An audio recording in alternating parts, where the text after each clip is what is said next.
దాని పగలకొట్ట building కట్టిపోతుందా?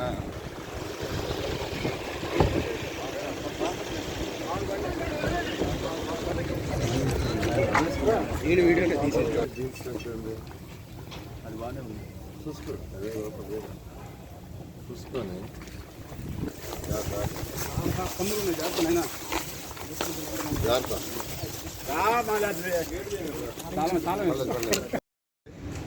VRI school, VR కళాశాల అంటే ఇది నెల్లూరు 54 డివిజన్లు ఏదైతే ఉన్నాయో కార్పొరేషన్ డివిజన్లో నడి ఒడ్డులో ఉంది.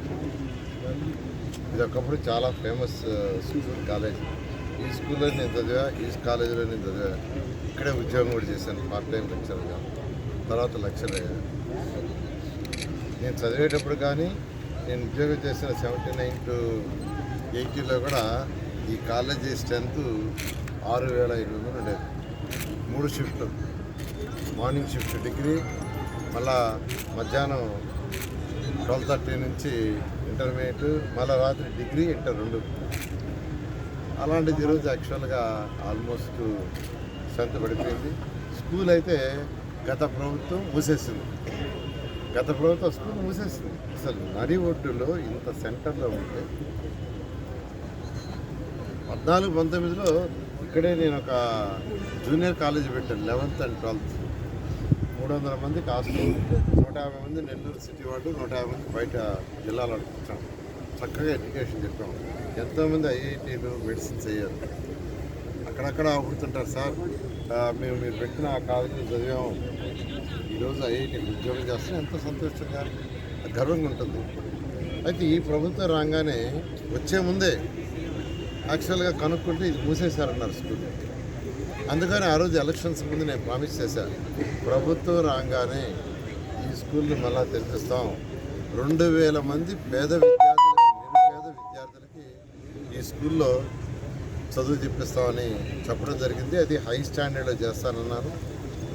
సో మాట తప్పకుండా ఉండాలని వెంటనే యాక్చువల్గా ఆ రోజు ముఖ్యమంత్రి గారిని అడగటం, ఆనరబుల్ మినిస్టర్ లోకేష్ గారు కూడా అడగటం, వారు వెంటనే ప్రారంభించుకున్నారు.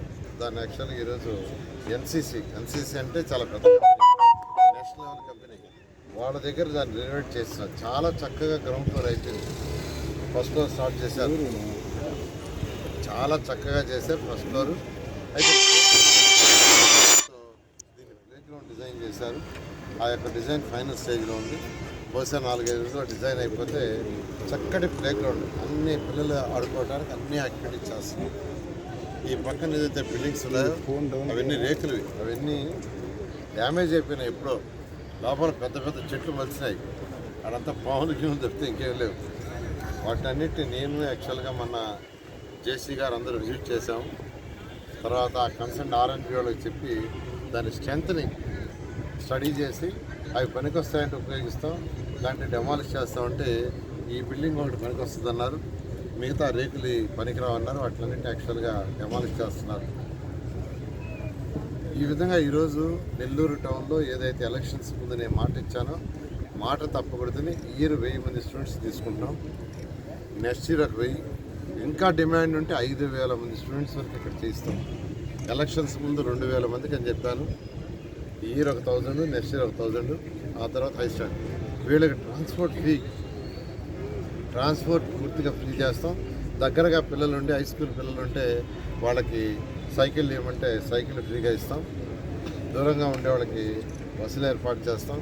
నర్సరీ నుంచి 10th దాకా ఉంటుంది ఇక్కడ, నర్సరీ టు 10th. తర్వాత ఇంటర్మీడియట్ ఉంటుంది. ఈ సంవత్సరం నర్సరీ నుంచి 9th దాకా తీసుకుంటున్నాం. నెక్స్ట్ ఇయర్ 10th, ఆ తర్వాత 11th, ఆ తర్వాత 12th. ఆ విధంగా ఉంటుంది. ఇక్కడ బ్రేక్ఫాస్ట్ కూడా ఇక్కడే పిల్లలకి.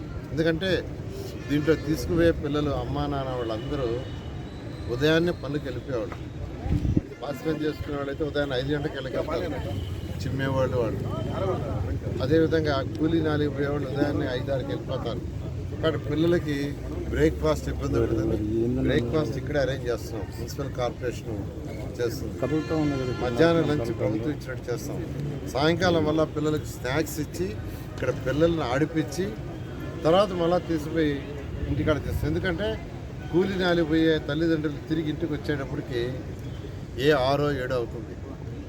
అంత పిల్లలు అక్కడే పోయి వీధులు అక్కడ తిరగకుండా ఇక్కడే చదువు చెప్పటం, చదివించటం, పిల్లల్ని ఆడించటం, ఆటపాటలు, మంచి కాంపిటీషన్లో అన్ని కాంపిటీషన్లో పోటీ పడేటట్టుగా తీర్చిదిద్దటం, ఆ విధంగా ఒక మంచి కార్యక్రమం చేశాను. నిన్న కూడా సీఎం గారికి చెప్పాను. ఏదైతే P4 అని సీఎం గారు చెప్పారో దాంట్లో భాగంగా ఇక్కడ ఎవరినైతే తీసుకుంటున్నా వాళ్ళందరినీ ఆ కుటుంబాలు ఏదైతే 1000 మంది తీసుకుంటున్నాం ఆ 1000 బంగారు కుటుంబాలు వాళ్ళకి లోకల్గా ఉండే వాళ్ళు కొంతమంది రిక్వెస్ట్ చేసి మ్యాప్ చేస్తాం. ఎన్నో నెల్లూరులో డిఫరెంట్ షాప్స్ ఉన్నాయి, పెద్ద పెద్ద బంగారంగళ్ళు కావచ్చు వాళ్ళు ఉన్నారు. వాళ్ళందరూ నేనే రిక్వెస్ట్ చేసి తెలుసుకున్నా. ఒక్కొక్క కుటుంబాన్ని ఒక్కొక్కరు మ్యాప్ చేసుకోండి, వాళ్ళకి ఎడ్యుకేషన్ మొత్తం మేమే చేస్తున్నాం, గైడ్ చేయటం, మెంటరింగ్.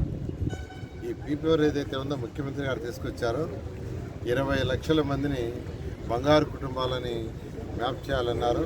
అంటే ఈ యొక్క రాష్ట్రంలో ఉన్న టాప్ 10% కుటుంబాలు, బాటంలో ఉన్న 20% కుటుంబాలను, బాటంలో ఉన్న 20% కుటుంబాలను మ్యాప్ చేసుకొని వాళ్ళకి గైడ్ చేయటం, మెంటరింగ్ చేయటం, ఏదైనా సహాయం చేస్తే వాళ్ళు కూడా లిఫ్ట్ అయితే ఈ రాష్ట్రంలో అందరూ పేదరికం అనేది ఉండదు, ఆర్థిక వ్యవస్థ పెరుగుతుందని P4 అనే కార్యక్రమాన్ని ముఖ్యమంత్రి గారు తీసుకొచ్చారు.